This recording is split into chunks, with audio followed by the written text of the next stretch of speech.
Hello बच्चों, welcome you all again to your physics channel physics I am your physics teacher Hemant Chaudhary. आज हम लोग पढ़ने जा रहे हैं न्यूटन्स लॉ ऑफ मोशन का लेक्चर नंबर 1। तो यहाँ पे हम लोग आज कवर करेंगे जो मोशन होते हैं, मोशन के कॉजेस को। मतलब हम लोगों को जो पहले सप्ताह मिला था काइनेमेटिक्स में, उसमें हम लोगों ने से क्या देखा था, स्पीड वेलोसिटी कैसे चेंज हो रहा है, एक्सेलरेशन कैसे चेंज हो रहा है, सिर्फ उसको मेजर करते थे। अभी हम लोग क्या करेंगे इस चैप्टर में, न्यूटन्स लॉ ऑफ मोशन के इस चैप्टर में जो स्पीड आप लोगों का इंक्रीज़ होगा, वेलोसिटी इंक्रीज़ होगा, डिक्रीज़ होगा, कुछ भी होगा, एक्सेलरेशन चेंज होगा, डिक्रीज़ होगा, जो भी होगा, उनके पीछे कौन कौन से फोर्सेस काम कर रहा है, मतलब कॉजेस ऑफ मोशन को हम अभी यहाँ पर स्टडी करेंगे। और इस पार्ट को बोलते हैं डायनेमिक्स। तो अभी से हम लोग आज से क्या शुरू करेंगे, डायनेमिक्स पढ़ेंगे। तो डायनेमिक्स मतलब क्या होता है, to investigate the causes of motion, to investigate the causes of motion. तो जो भी होगा वो हम लोग देखेंगे। तो पहले आप लोग देखो न्यूटन्स लॉ ऑफ मोशन। तो ये जो लॉज ऑफ मोशन थे आप लोगों को ये पता ही है, क्लास 9 में भी आप लोगों ने पढ़ा होगा। जैसे आप लोगों ने पढ़े थे फर्स्ट लॉ ऑफ मोशन, जो हम लोग लॉ ऑफ इनर्शिया भी बोलते हैं, second law of motion, third law of motion थे। लेकिन इनसे पहले, न्यूटन जी से भी पहले ये जो लॉज ऑफ मोशन के कुछ कॉन्सेप्ट थे वो एरिस्टोटल ने दिया था। एरिस्टोटल ने जो भी मोशन के बारे में उस बोला था, उसके बाद गैलीलियो आए। तो गैलीलियो के बाद आए हैं आप लोगों का न्यूटन ने। तो अभी हम लोग देखेंगे एरिस्टोटल के बारे में हम लोग नहीं देखेंगे। एरिस्टोटल ने जो भी बोला था वो 100% करेक्ट नहीं था, वो बाद में, इसलिए गैलीलियो ने एरिस्टोटल का जो भी आप लोगों का ये लॉज ऑफ मोशन का कॉन्सेप्ट था वो रिजेक्ट कर दिया था। तो गैलीलियो ने जो आप लोगों को बोला था वहाँ से हम लोग शुरू करेंगे आज। वो शुरू किए थे 16th सेंचुरी में गैलीलियो ने। तो पहले देखो गैलीलियोस लॉ ऑफ इनर्शिया या गैलीलियोस लॉ ऑफ मोशन। तो देखो एक्चुअली क्या होता है, यहाँ से आज से शुरू करेंगे। तो गैलीलियोस लॉज ऑफ मोशन। बच्चों ये पढ़ने से भी पहले हम लोग पहले ये देखेंगे, अभी लॉज ऑफ मोशन जो हम लोग करेंगे ना, कोई भी ऑब्जेक्ट को अगर मोशन में लाना है तो हम लोग क्या करेंगे, उसमें फोर्स डालना होगा। तो फोर्सेस जो है, कौन कौन से फोर्सेस है जिसके कारण जो है मोशन प्रोड्यूस होते हैं। तो बेसिकली फोर्सेस का टाइप्स आप लोग देखो, ये हम लोग बाद में कर लेंगे थोड़ा। तो फोर्सेस का टाइप्स आप लोग देखो। सपोज हमारे पास ये है फोर्स दो कैटेगरी के आते हैं। एक आता है आप लोगों का कॉन्टैक्ट फोर्स, दूसरा आते हैं नॉन कॉन्टैक्ट फोर्स। तो ये सपोज आप लोगों का है non contact force. Non contact force मतलब जिनमें बॉडी के साथ जो फोर्स हम लोग अप्लाई करेंगे वो फोर्स का कॉन्टैक्ट डायरेक्टली नहीं होगा, उसको हम लोग बोलते हैं नॉन कॉन्टैक्ट फोर्सेस। तो नॉन कॉन्टैक्ट फोर्सेस जो होगा वो सपोज आप लोगों का है इलेक्ट्रोस्टैटिक फोर्स। मतलब कोई भी एक ऑब्जेक्ट के ऊपर इलेक्ट्रोस्टैटिक फोर्स हम लोग अगर डालेंगे उसमें भी क्या होगा, मोशन आ सकता है। ठीक है, इलेक्ट्रोस्टैटिक फोर्स किसी पे देंगे तो क्या होगा, वहाँ में मोशन आ सकता है। दूसरा है आप लोगों का सपोज मैग्नेटिक फोर्स। दूसरा है आप लोगों का मैग्नेटिक फोर्स। मतलब मैग्नेटिक फोर्स से भी हम लोग कोई भी ऑब्जेक्ट को ऐसे फोर्स डालने से क्या होगा, वो मोशन में आ सकते हैं। तीसरा है आप लोगों का ग्रेविटेशनल फोर्स। तो ये भी आप लोगों का क्या है, नॉन कॉन्टैक्ट फोर्सेज है। तो आप लोगों को इलेक्ट्रोस्टैटिक फोर्स आप लोगों ने नहीं पढ़ा हुआ है, मैग्नेटिक फोर्स के बारे में नहीं पढ़ा है, लेकिन ग्रेविटेशनल फोर्स के बारे में आप लोगों ने पढ़ा हुआ है, क्लास 9 में भी पढ़ा हुआ था। इसके लिए थोड़ा सा आपको मैं थोड़ा बोल देता हूँ। आप लोग देखो, अभी देखो ग्रेविटेशनल फोर्स जो है, ग्रेविटेशनल फोर्स बेसिकली किन चीज़ के ऊपर डिपेंड करेंगे, मास के ऊपर। तो अगर हम लोग देखेंगे सोलर सिस्टम में सन का mass compare to any other planet बहुत ज़्यादा बड़ा है, बहुत ज़्यादा मास उसमें है, और अर्थ का मास या मून का मास उसके कंपेयर में बहुत कम है। तो सन का जो gravitational force on the earth है और अर्थ का ग्रेविटेशनल फोर्स जो ऑन द सन होगा, जो भी होगा, उसके बेसिस पे क्या होगा, उन सबके mutual gravitational forces of attraction की वजह से क्या होगा, सन के चारों और दूसरे प्लैनेट जो है घूम रहे हैं। तो आप लोग देखो ये नॉन कॉन्टैक्ट फोर्सेज है, मतलब डायरेक्टली सन का कोई भी फोर्स अर्थ के ऊपर डायरेक्टली कॉन्टैक्ट में नहीं है। लेकिन सन का ग्रेविटेशनल फोर्स जो है वो कोई भी दूसरे आप लोग जो प्लैनेट्स हम लोग देखेंगे सोलर सिस्टम में, सभी प्लैनेट्स को वो क्या कर रहे हैं, घुमा रहे हैं सराउंडिंग द सन। और अगर हम लोग अर्थ और मून सिस्टम को देखेंगे, अर्थ का ग्रेविटेशनल फोर्स मून के ऊपर होगा, तो मून को भी क्या कर रहा है, अर्थ जो है उसको चारों ओर घुमा रहा है because of the gravitational force. तो ये होगा आप लोगों का नॉन कॉन्टैक्ट फोर्स के लिए जो आप लोगों का जो मोशन आ रहे हैं वो। और कॉन्टैक्ट फोर्स में अगर हम लोग देखेंगे रियल लाइफ में जो हम लोग नॉर्मली अप्लाई करते हैं, वो फोर्सेज जो है आप लोगों का, पहले आप लोग ले सकते हैं टेंशन फोर्स, नहीं तो डायरेक्टली आप लोग अप्लाइड फोर्स भी बोल सकते हैं। सपोज ये है आप लोग का अप्लाइड फोर्स। अप्लाइड फोर्स हाथ से हो या कोई भी इंस्ट्रूमेंट से हो, कोई भी मशीन से हो, जो हम लोग डायरेक्टली कांटेक्ट करेंगे कोई भी बॉडी के साथ, वो होगा आप लोगों का अप्लाइड फोर्स। उसके बाद आता है आप लोगों का टेंशन फोर्स। तो ये भी आप लोगों का क्या है, कॉन्टैक्ट फोर्स है। उसके बाद सपोज एक फोर्स है आप लोगों का, सपोज मैं नाम दे सकता हूँ फ्रिक्शनल फोर्स। तो इन सभी फोर्सेस की वजह से क्या होता है, आप लोगों का जो है मोशन जो है ऑब्जेक्ट का मोशन आते हैं। तो अप्लाइड फोर्स आप लोग कैसे भी हो डायरेक्टली हाथ से उसको आप लोग कांटेक्ट कर सकते हैं, नहीं तो कोई इंस्ट्रूमेंट के हिसाब से, नहीं तो कोई रस्सी से आप लोग करेंगे, तो कोई भी ऑब्जेक्ट को ऐसे मोशन में हम लोग ला सकते हैं। तो बेसिकली फोर्सेस का नेचर ऐसे ही है। अभी हम लोगों को जो इस सप्ताह में हम लोग पढ़ेंगे बेसिकली अप्लाइड फोर्स पढ़ेंगे, टेंशन फोर्स पढ़ेंगे, फ्रिक्शनल फोर्स पढ़ेंगे और ग्रेविटेशन फोर्स का इफेक्ट पढ़ेंगे। मतलब जो भी अभी हम लोग इस सप्ताह में पढ़ेंगे डायरेक्टली जो होगा ग्रेविटेशनल फोर्स जो होगा एक्सीलरेशन ड्यू टू ग्रेविटी जो हम लोग बोलते हैं ना जी, उसका इफेक्ट जो होगा on the motion of the object उसको लाएंगे। ग्रेविटेशनल फोर्सेस का डायरेक्ट जो होगा एप्लीकेशन वहाँ पे नहीं देखेंगे, ठीक है। सिर्फ हम लोग क्या देखेंगे एक्सीलरेशन ड्यू टू ग्रेविटी का, मतलब जो जी का वैल्यू होते हैं उसका जो इफेक्ट होगा वो हम लोग देखेंगे during the study of the motion of the objects, ठीक है। इसको आप लोग पॉज करके लिखो, मैं इस पार्ट पे आ रहा हूँ अभी।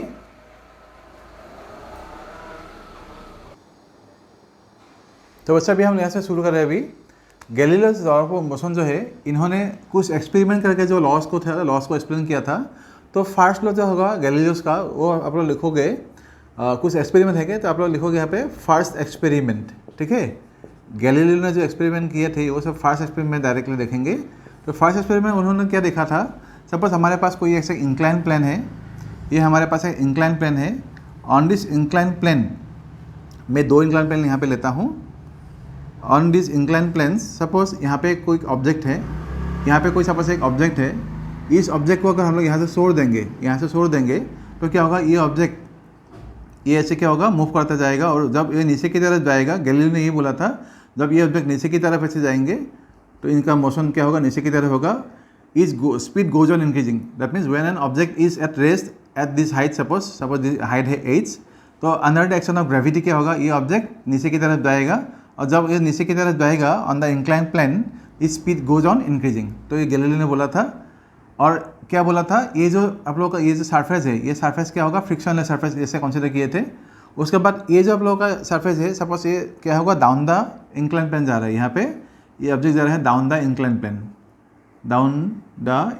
ये जा रहा है। तो क्या होगा, स्पीड क्या होगा, इंक्रीज होता जाएगा डाउन द इंक्लाइन प्लेन। तो यहाँ पे आप लोग स्टेटमेंट लिख सकते हो। एक्सपेरिमेंट को क्या बोला था यहाँ पे, फर्स्ट एक्सपेरिमेंट लिख सकते हो, when an object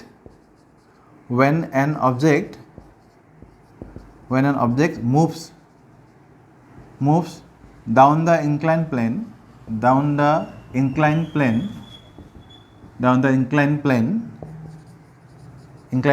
its speed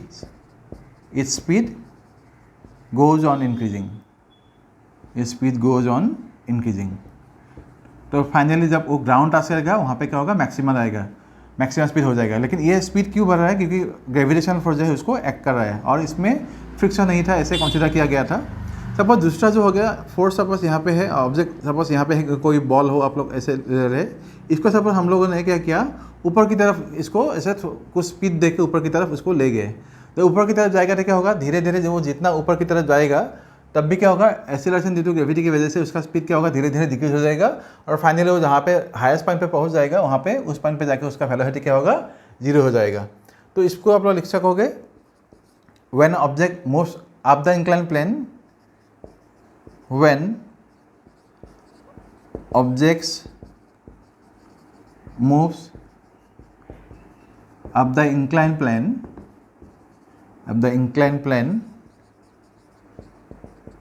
its speed goes on decreasing. And finally becomes 0.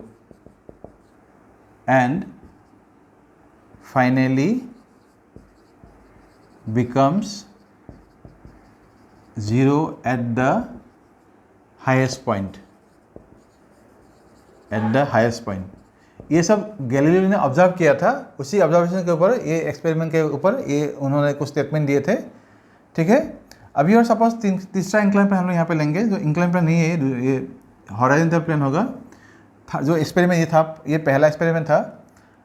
और इसी एक्सपेरिमेंट के अंदर और एक उन्होंने लिया था ऐसे हॉरिजॉन्टल प्लेन जिसमें कोई फ्रिक्शन नहीं होगा, उसमें सपोज कोई भी ऑब्जेक्ट ऐसे हम लोग देंगे तो ऐसे ऑब्जेक्ट मतलब क्या होगा, ये क्या होगा, धीरे धीरे ऐसे मूव करते जाएंगे। ये ऑब्जेक्ट ऐसे मूव कर रहे हैं ऑन द हॉरिजॉन्टल प्लेन। तो उन्होंने बोला था when there is no friction on the surface, that means on the horizontal plane, and if you start moving some object on the horizontal plane, it will go for infinite time. That means it will be in motion for infinite time if there is no other external force acting on it. ठीक है, मतलब कोई भी दूसरा external force अगर इसके ऊपर काम नहीं करेगा और इस सरफेस के ऊपर फ्रिक्शन नहीं होगा तो क्या होगा, ये इन्फाइनाइट टाइम तक क्या होगा, ये मोशन में रहेगा। तो इसी को बोला था गैलीलियो ने। ये तो था फर्स्ट एक्सपेरिमेंट। तो आप लोग इसको चाहो तो लिख लो।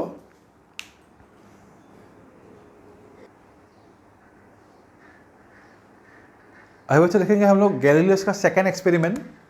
तो सेकेंड एक्सपेरिमेंट उन्होंने क्या देखा था पहले वो देखो, ये है गैलीलियोस का सेकेंड एक्सपेरिमेंट। सेकेंड एक्सपेरिमेंट उन्होंने बोला था, सपोज हमारे पास ऐसे कोई एक शेप हो या कोई ट्रैक हो जिसमें क्या होगा, कुछ बॉल ऐसे मूव करेंगे। सपोज ये आप लोगों का पहला एक्सपेरिमेंट, ये सेकेंड एक्सपेरिमेंट का ये पहला पार्ट है। सपोज ये हाइट है, ये ग्राउंड से ये हाइट सपोज एच है, दैट मीन्स क्या होगा, यहाँ पे अगर कोई बॉल रहेगा इसमें कुछ पोटेंशियल एनर्जी रहेगा। और सपोज ये सरफेस जो है, सरफेस सपोज ये फ्रिक्शनलेस है। अगर ये सरफेस फ्रिक्शनलेस है तो क्या होगा, ये बॉल जब हम लोग यहाँ से इसको छोड़ेंगे, इसको जब ऐसे रिलीज कर देंगे, इसका इनिशियल वेलोसिटी क्या था, 0 होगा। तो जब ये नीचे की तरफ आएगा एट दिस पॉइंट क्या होगा, उसका काइनेटिक एनर्जी मैक्सिमम हो जाएगा। और उसी एनर्जी के साथ ये क्या होगा, ऐसे इस सरफेस के ट्रेवल करेगा। ट्रेवल करने के बाद फिर से क्या होगा, ऑन दी सरफेस ये मूव करने की कोशिश करेगा।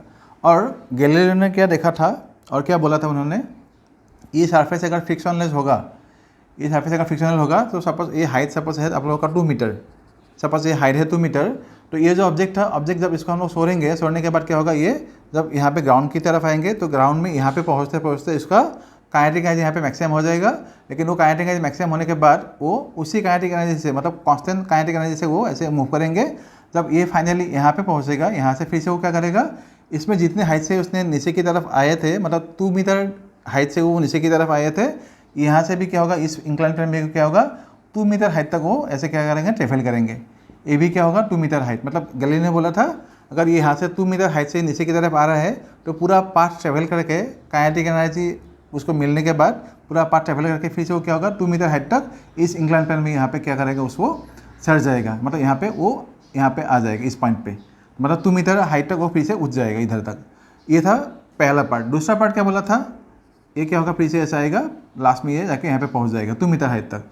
अगर दूसरा पार्ट यहाँ पे देखेंगे हम लोग, दूसरा पार्ट क्या बोला था, अगर ये बॉल का ये जो सेकंड जो पार्ट इंक्लाइन प्लेन था, सेकंड जो इंक्लाइन प्लेन था, अगर इस इंक्लाइन प्लेन को हम लोग थोड़ा सा क्या करेंगे, सपोज ये जो है अभी एंगल सपोज सेम है, इसमें जितना एंगल है इतना भी इसमें भी सपोज एंगल सेम है। ये आप लोग यहाँ पे एंगल यहाँ पे बना सकते हो। सपोज ये एंगल है आप लोगों का अभी सपोज 60 डिग्री, समझ लिए 60 डिग्री एंगल है। ये सपोज 70 डिग्री है, कुछ भी एंगल हो सकता है। यहाँ पे सपोज 70 डिग्री है, तो यहाँ ये भी सब लोगों का सपोज 70 डिग्री एंगल है, ठीक है। तो अभी इस एंगल को हम लोग रखेंगे 70 डिग्री, मतलब इसमें इंक्लाइन प्लेन में कुछ प्रॉब्लम नहीं है, ये जैसा भी था इसी में आएगा। हाइट भी वही है। ये आप लोगों का बॉल था, बॉल ऐसे आएंगे। सपोज अभी इस इंक्लाइन प्लेन को हम लोगों ने क्या किया, थोड़ा सा नीचे की तरफ उसको झुका दिया, ठीक है। ये थोड़ा सपोज नीचे की तरफ सपोज आ गया, पहले 70 डिग्री था, अभी सपोज ये 60 डिग्री हो गया। और हाइट फिर से 2 मीटर ही है, मतलब उसको फिर से 2 मीटर मतलब ऐसे जाने के बाद भी क्या होगा, उसको सपोज 2 मीटर हाइट तक ही उसको चढ़ना है ऐसे, सपोज 2 मीटर हाइट ये भी है। लेकिन एंगल भी क्या हो गया, थोड़ा सा कम हो गया, पहले 70 था अभी 60 हो गया। तो क्या बोला था गैलीलियो ने, ये जो बॉल यहाँ पे तक आएगा, ये फिर से ऐसे ट्रेवल करेगा। ट्रेवल करने के बाद जब इसके यहाँ पे सरेगा, वो 2 मीटर हाइट तक ही जाएगा। लेकिन 2 मीटर हाइट को जाने के लिए उसको यहाँ से जो पाथ, पहले यहाँ से यहाँ तक जो पाथ लेंथ था वो थोड़ा कम था, अभी क्या होगा, यहाँ से लेके यहाँ तक पाथ क्या होगा, थोड़ा सा ज़्यादा होगा। तो उसने बोला था अगर हम लोगों ने इस इंक्लाइन प्लेन को थोड़ा सा ग्राउंड की तरफ ऐसे एंगल थोड़ा कम करके इसको नीचे की तरफ झुका दिया है इस प्लेन को, तो क्या होगा, ये जो ग्राउंड जो बॉल था, बॉल क्या होगा, ज़्यादा डिस्टेंस उसको क्या करना होगा, ट्रेवल करना पड़ेगा to reach the same height, ठीक है। तो ये बोला था गैलीलियो ने सेकंड पार्ट पे। फिर से बोल रहा हूँ मैं, ये हाइट जो था पहले जिस इंक्लाइन प्लेन से वो आ रहा था वो सपोज 70 डिग्री था। अभी सपोज इस प्लेन को हमारे यहाँ पर 70 डिग्री में ये इंक्लाइन था, अभी सपोज इसको 60 डिग्री कर दिया, मतलब क्या होगा, इंक्लिनेशन थोड़ा सा कम हो गया। अभी क्या होगा, अगर सेम हाइट उसको यहाँ पे राइज करना है, सेम हाइट तक जाना है, उसको ज़्यादा क्या होगा, जो ये डिस्टेंस जो है पाथ का, ये पाथ ज़्यादा डिस्टेंस उसको ज़्यादा ट्रेवल करना पड़ेगा। गैलीलियो ने ये बोला था। तो हो गया सेकंड पार्ट। और इसी सेकंड पार्ट थर्ड पार्ट भी था। थर्ड पार्ट क्या बोला था, अगर ये जो तुम्हारा इंक्लाइन प्लेन हमारा ये पास ये है, ये जो 70 डिग्री यहाँ पे था, ये 70 डिग्री था, ये हाइट था 2 मीटर। सपोज हम लोगों ने 2 मीटर लिया था, गैलीलियो ने नहीं लिया, सिर्फ समझाने के लिए आप लोगों को बोल रहा हूँ। तो यहाँ से अगर ये पाथ को अगर हम लोग यहाँ पे इंक्लाइन प्लेन को पूरा सपोज हम लोगों ने हॉरिजॉन्टल बना दिया ऐसे, ये सपोज अभी हॉरिजॉन्टल प्लेन है। तो क्या बोला था गैलीलियो ने, अगर इस सरफेस के ऊपर ये जो सरफेस अभी हमको मिल रहा है ना, ये जो सरफेस है, ये सरफेस में अगर फ्रिक्शन नहीं होगा, पूरे पार्ट में अगर फ्रिक्शन नहीं होगा, इस बॉल में इसमें यहाँ तक, यहाँ जब पॉइंट यहाँ पे था, इसमें जितना एनर्जी था, एनर्जी कितना आएगा, पोटेंशियल एनर्जी एनजीएस आएगा इस पॉइंट पे। तो जितना एनर्जी इसमें यहाँ पे था वो पोटेंशियल एनर्जी क्या होगा, नीचे की तरफ आते आते यहाँ पे क्या होगा, मैक्सिमम हो जाएगा काइनेटिक एनर्जी। उसके बाद क्या होगा, ये सेम काइनेटिक एनर्जी से इन्फाइनाइट टाइम तक वो क्या करेगा, मूव करेगा फॉर इन्फाइनाइट पाथ। फिर से बोल रहा हूँ, वो इन्फाइनाइट पाथ जो होगा वो पाथ टाइम कवर करेगा विथ द कांस्टेंट स्पीड, मतलब यहाँ पे अगर फ्रिक्शन नहीं होगा तो। लेकिन इन रियलिटी तो ऐसा होता नहीं ना, रियलिटी कुछ ना कभी कोई भी सरफेस के ऊपर कुछ ना कुछ तो आप लोग का फ्रिक्शन होगा ही। तो इसी के बेसिस पे उन्होंने बोला था, जो ये पूरा कंक्लूजन था, उन्होंने एक्सपेरिमेंट करके जो मिला था उनको, तो उन्होंने एक कंक्लूजन दिया था। उनका कंक्लूजन था ऐसा, गैलीलियोस कंक्लूजन। तो क्या बोला था उन्होंने, व्हेन एन ऑब्जेक्ट, आप यहाँ पे लिखोगे कंक्लूजन गैलीलियो ने दिया था। ये क्या था, an object at rest, an object at rest, an object at rest remains at rest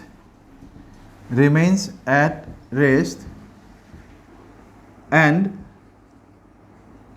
an object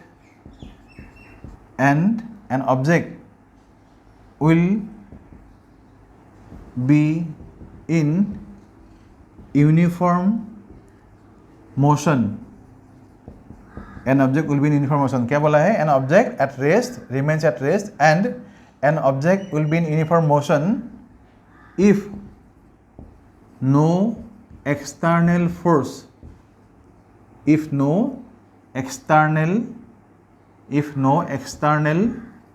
force acts on the body.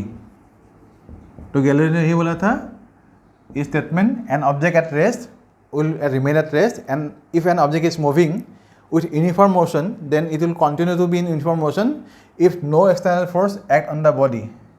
ठीक है, if no external force act on the body along the same straight line, यहाँ पे लिखोगे motion along the same straight line,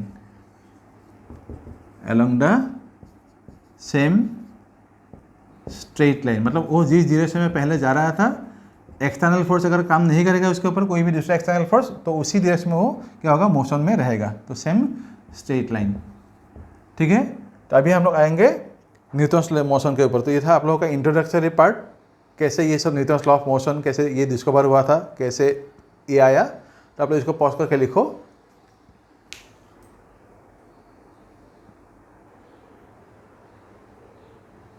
तो बच्चों अभी हम लोग पढ़ेंगे लॉ ऑफ इनर्शिया। तो लॉ ऑफ इनर्शिया क्या था, सपोज कोई भी ऑब्जेक्ट, मैं इनर्शिया को, लॉ ऑफ इनर्शिया को बोलने से पहले थोड़ा सा आप लोग एक्सप्लेन कर देता हूँ। सपोज हमारे पास एक कोई भी ग्राउंड है, इस ग्राउंड के ऊपर सपोज हमारे पास एक बॉल है, ये एक बॉल है, सपोज इस बॉल का मास है 10 kg। ठीक है, इस बॉल का मास है 10 kg। और थोड़ी सी दूर में सपोज यहाँ पे दूसरा एक बॉल है, ये बॉल सपोज है आप लोगों का 50 kg, ये बॉल सपोज आप लोगों का है 50 kg। तो आप लोग एक बार सोचो, अगर इस बॉल को हम लोगों को मूव करना है तो हम लोग इसमें जितना फोर्स देंगे, सपोज फोर्स है F1, इस बॉल को मूव करने के लिए ऑब्वियसली क्या है, बॉल थोड़ा साइज़ में भी बड़ा है, मास भी इसका ज़्यादा है, तो ये सपोज आप लोग का बॉल है F2। तो ऑब्वियसली बॉल 50 kg का जो मास है उसको मूव करने के लिए हमको ज़्यादा फोर्स अप्लाई करना पड़ेगा, और 10 kg का जो बॉल था उसको मूव करने के लिए हमको कम फोर्स अप्लाई करना पड़ेगा। मतलब क्या हुआ, जहाँ पे ज़्यादा मास है उसमें क्या होगा, इनर्शिया ज़्यादा है। मतलब क्या है, ये बॉल जो अभी रेस्ट में है वो रेस्ट में ही रहने की कोशिश करेगा बिकॉज ऑफ इस लार्जर मास, और ये बॉल भी क्या करेगा, रेस्ट में ही रहने की कोशिश करेगा, लेकिन इसका मास थोड़ा कम है, इसलिए इसका इनर्शिया क्या होगा, कम होगा। तो इसलिए हम लोग ये जो है इनर्शिया, जो लॉ ऑफ इनर्शिया न्यूटन ने बोला था, तो मास के ऊपर वो डिपेंड करता है। फिर से बोल रहा हूँ, ज़्यादा मास होगा तो क्या होगा, इनर्शिया ऑफ रेस्ट ज़्यादा होगा, मतलब वो इसमें मोशन में जाने के लिए जो होगा उसका टेंडेंसी कम होगा, और इस ऑब्जेक्ट को मोशन में लाने के लिए टेंडेंसी इसका कम है, तो इसको कम फोर्स देने से भी क्या होगा, ये मोशन में चला जाएगा। लेकिन इसको अगर हम लोग फोर्स ज़्यादा देंगे तब क्या होगा, थोड़ा ज़्यादा फोर्स देना पड़ेगा, तभी ये क्या होगा, मोशन में जाएगा। तो लॉ ऑफ इनर्शिया क्या था, तो आप लोग यहाँ पे लिख सकते हो, the tendency of a body, the tendency of a body, the tendency of a body to be at rest, to be at rest, मतलब भाई अगर रेस्ट में होगा तो रेस्ट में ही रहने की कोशिश करेगा। तो tendency of a body to be at rest, or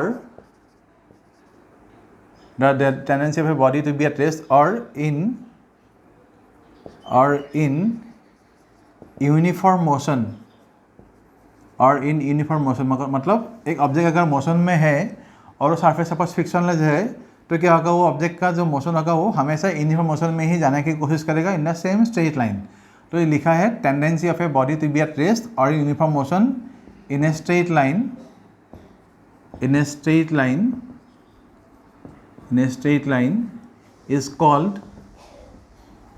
is called inertia of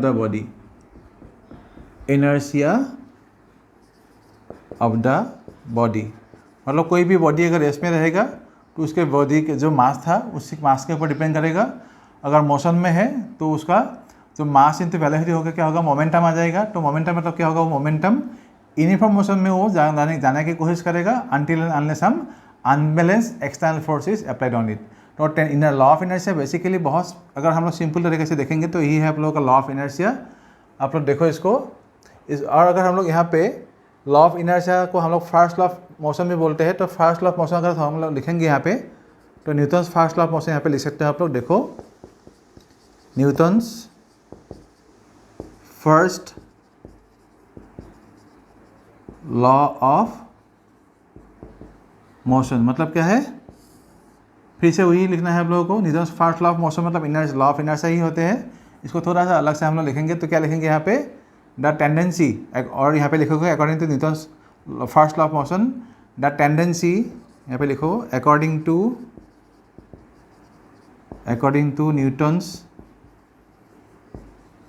Newton's first law of motion, according to Newton's first law of motion, the tendency of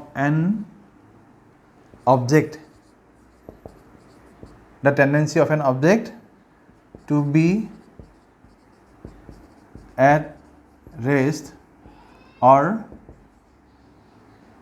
in uniform motion, the tendency of an object to be at rest or in uniform motion along a straight line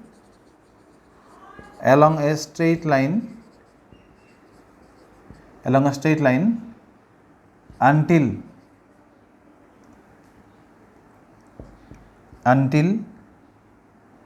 some unbalanced external force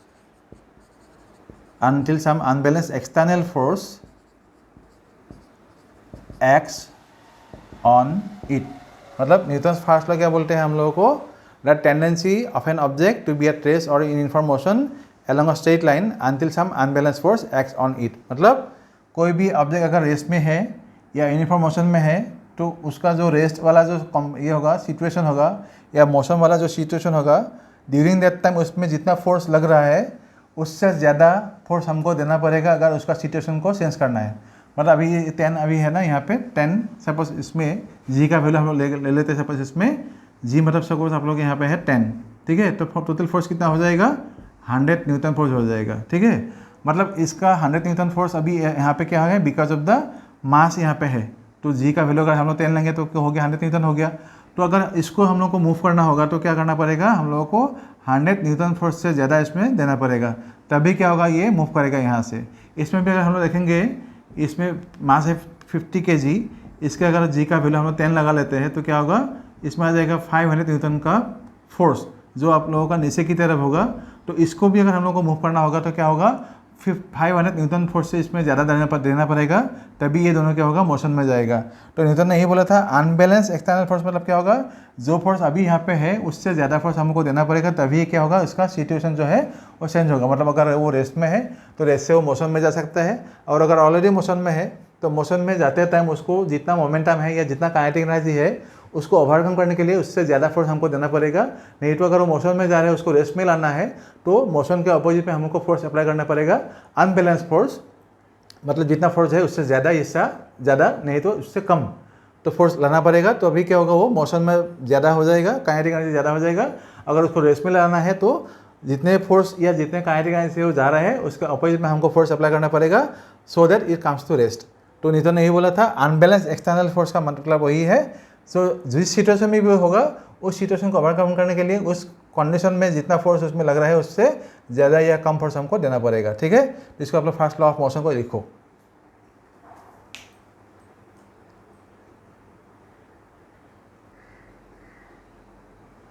बच्चे भी यहाँ पर देखो, अभी जो हम लोगों ने पढ़ा इनर्शिया, तो इनर्शिया को हम लोग कैसे मेजर करेंगे? मास से। तो यहाँ पे लिखा गया है इसलिए mass is the measure of inertia. ये अभी कभी आप लोगों को क्वेश्चन में पूछे जाते हैं, आप लोग देखो इसको। उसके बाद टाइप ऑफ इनर्शिया, ये भी आप लोगों को पहले से पता हुआ है। इनर्शिया ऑफ रेस्ट मतलब क्या होता है? कोई भी ऑब्जेक्ट का जो टेंडेंसी होगा टू बी एट रेस्ट उसको बोलते हैं inertia of rest.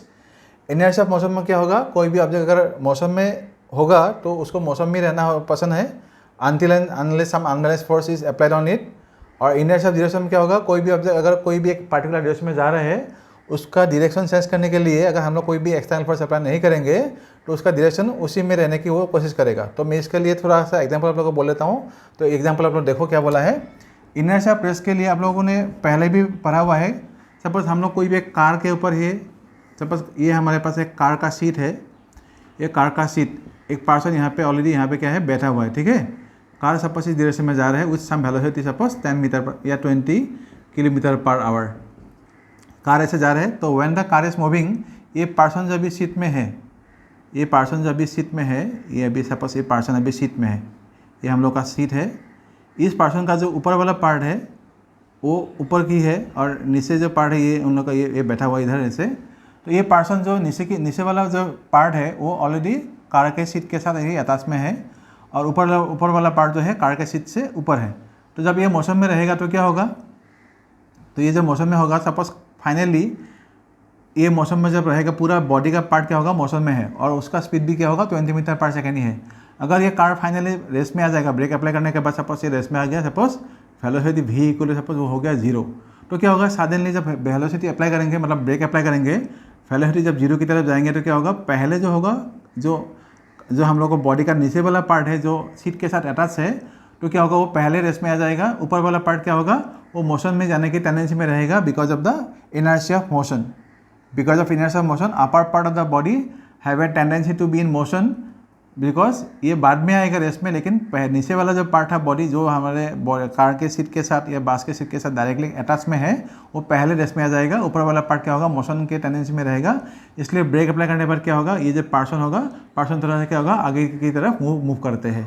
Inertia of race में क्या होता है? सपोज ये कार जो है अभी सपोज ये रेस में है, अगर ये रेस में होगा सपोज सडनली हम लोगों ने कार का जो है स्टार्ट कर दिया या बस को स्टार्ट कर दिया और सडनली सपोज बहुत हाई स्पीड ले लिया, सपोज 0 से सपोज उसने वेलोसिटी कर लिया v equal to 10 kilometre per hour suddenly, suppose ये थोड़ा ज़्यादा हो गया, तो क्या होगा? नीचे वाला पार्ट पहले ही मौसम में जाएगा लेकिन अपर वाला पार्ट क्या था? पूरा पार्ट पहले रेस में ही था। तो अगर नीचे वाला जो कार को तो ये जो है वेलोसिटी सडनली इंक्रीज हो गया तो क्या होगा? नीचे वाला पार्ट जो कार बॉडी सीट के साथ डायरेक्टली अटैच में है वो पहले ये है मौसम में जाएगा, लेकिन अपर वाला part because of inertia of rest क्या होगा? वो रेस्ट में रहने की कोशिश करेगा। इसलिए क्या होगा? ये नीचे की तरफ ऐसे आ जाते हैं at the time of starting the car. मतलब जब मौसम में जाएगा कार, बिगिनिंग में क्या होगा? ये पर्सन नीचे पीछे की तरफ वो आ जाते हैं बिकॉज नीचे वाला पार्ट पहले ही क्या होगा? मौसम में चले जाते हैं। इसलिए इनर्शिया ऑफ डायरेक्शन मतलब क्या होता है? कोई भी सपोज हम लोग ऐसे सर्कुलर ट्रैक में हम लोग ऐसे जाएंगे तो सर्कुलर सपोज ऐसे हम लोग अभी जा रहे हैं तो इस डायरेक्शन में जब हम लोग जाएंगे तो हमारा डायरेक्शन ऐसा है। तो जब हम लोग शार्प टर्निंग लेंगे, सपोज ये ऐसा शार्प टर्निंग हो गया, शार्प टर्निंग लेने के टाइम पे क्या होगा?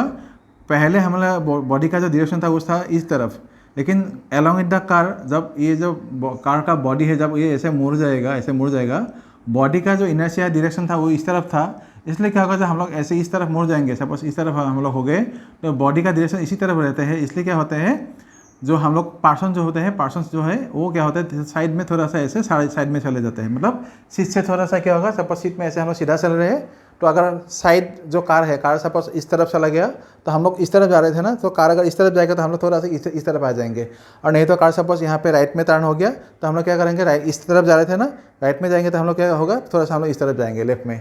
तो ऐसे ही क्या होता है? इनर्शिया ऑफ डायरेक्शन की वजह से पर्सन का जो बॉडी है, बॉडी का मूवमेंट आ जाते हैं। तो ये है आप लोग का इनर्शिया ऑफ डायरेक्शन। और बहुत सारे एग्जांपल है आप लोग जो है 9 में भी मिला होगा। तो आज इस वीडियो में इतना ही हम लोग करेंगे। नेक्स्ट वीडियो में जो है, आज तो ये सब बेसिक इंट्रोडक्शन था लॉज ऑफ मोशन के। नेक्स्ट वीडियो में जो है हम लोग अच्छे से जो न्यूमेरिकल है और दूसरा को थोड़ा इंपॉर्टेंट कॉन्सेप्ट है, थोड़ा डेप्थ में जो हम लोग जाएंगे। आज सिर्फ ये बेसिक इंट्रोडक्शन क्लास था, इसको आप अच्छे से घर में पढ़ लीजिए और बेसिक इंट्रोडक्शन जो आप लोगों को बोला गया है वो थोड़ा सा रिवाइज कर लीजिए। आज के लिए इतना ही। Thank you so much. अच्छे से पढ़ते रहिए। All the best.